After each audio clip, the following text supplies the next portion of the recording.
भगवान श्री कृष्ण बहुत नटखट थे, ये तो आप सब जानते हैं। लेकिन दोस्तों, एक पल ऐसा भी था जब भगवान श्री कृष्ण को खतरे का एहसास हुआ। उन्हें लगा कि कुछ गलत होने वाला है। तब उन्होंने दो बहुत बड़े कार्य किए। आज की इस वीडियो में हम जानेंगे उन खास दो बड़े कारणों के बारे में। आप देख रहे हैं द भक्ति। अगर अभी तक आपने हमारे चैनल को सब्सक्राइब नहीं किया तो देर किस बात की, सब्सक्राइब जरूर करें और बेल आइकन जरूर दबाइएगा। दोस्तों, वैसे तो महाभारत में कई ऐसे मौके आए जब श्री कृष्ण की जान जा सकती थी, लेकिन उन्होंने बहुत ही चतुराई और शक्ति से खुद को बचाए रखा। एक बार वे काल्य वन के चुंगुल से बच निकले थे। दूसरी बार जब द्रौपदी का स्वयंवर होने वाला था तो श्री कृष्ण अकेले ही थे, और वो भी निहत्थे, और अपने कट्टर दुश्मन जरासंध के पास उन्हें समझाने पहुंच गए थे। इस तरह एक बार जब उन्हें हस्तिनापुर पांडवों का शांति प्रस्ताव लेकर अकेले ही जाना पड़ा, तब उन्होंने दो कार्य किए। चलिए जानते हैं कौन से हैं वो कार्य। पहला कार्य, कौरव और पांडवों के बीच युद्ध को रोकने के लिए अंतिम प्रयास के तौर पर भगवान श्री कृष्ण ने हस्तिनापुर जाने का निर्णय लिया। लेकिन वहां शकुनी और दुर्योधन अपनी कुटिल नीति के तहत श्री कृष्ण को मारना चाहते थे, ताकि पांडवों का सबसे मजबूत पक्ष समाप्त हो जाए। ऐसे में श्री कृष्ण यह जानते थे कि हस्तिनापुर में यदि वह कहीं भी सुरक्षित रह सकते हैं तो वो है विदुर का घर। विदुर की पत्नी एक यदुवंशी थी। दूसरी बात यह है कि विदुर का दुर्योधन और शकुनी ने कई बार अपमान किया था, तो विदुर भी कहीं न कहीं दुर्योधन से चिढ़ते थे।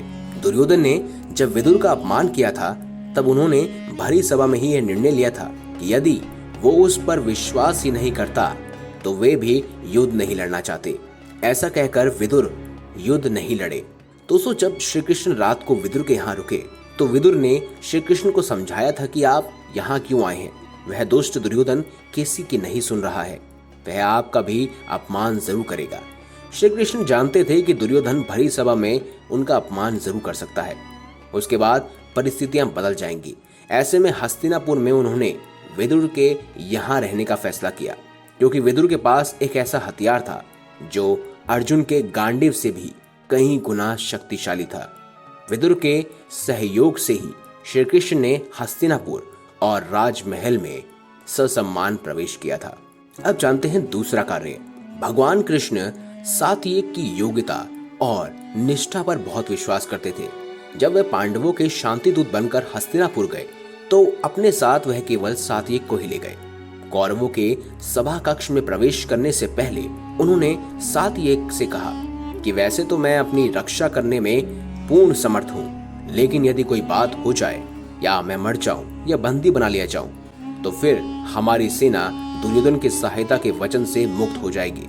ऐसी स्थिति में तुम उसके सेनापति रहोगे और कोई भी उपयोग करने के लिए स्वतंत्र रहोगे। सात्विक समझ गया कि कृष्ण क्या कहना चाहते हैं, इसीलिए वह पूर्ण सावधान होकर सभा कक्ष के दरवाजे के बाहर ही डट गया। सात्विक पर विश्वास के कारण ही दुर्योधन के व्यवहार को देखकर सभा कक्ष में कृष्ण ने कौरवों को धमकाया था कि दूत के रूप में आए हुए मेरे साथ यहाँ कोई अनिष्ट करने से पहले आपको यह सोच लेना चाहिए कि जब हमारी यादव सेना के पास यह समाचार पहुंचेगा तो वह हस्तिनापुर की सड़क पर क्या गजब ढाएगी। यह सुनते ही सारे कौरव कांप गए। शकुनी सहित उन्होंने दुर्योधन को भी कोई मूर्खता करने से रोक दिया। तब श्री कृष्ण ने शांति प्रस्ताव के तहत कौरवों से पांडवों के लिए 5 गांव मांगे थे, लेकिन दुर्योधन ने इस प्रस्ताव को ठुकरा दिया। और उसके बाद तो आप जानते ही हैं कि महाभारत का युद्ध हुआ। लेकिन दोस्तों, यहाँ सबसे बड़ी सूझबूझ की बात भगवान कृष्ण की है।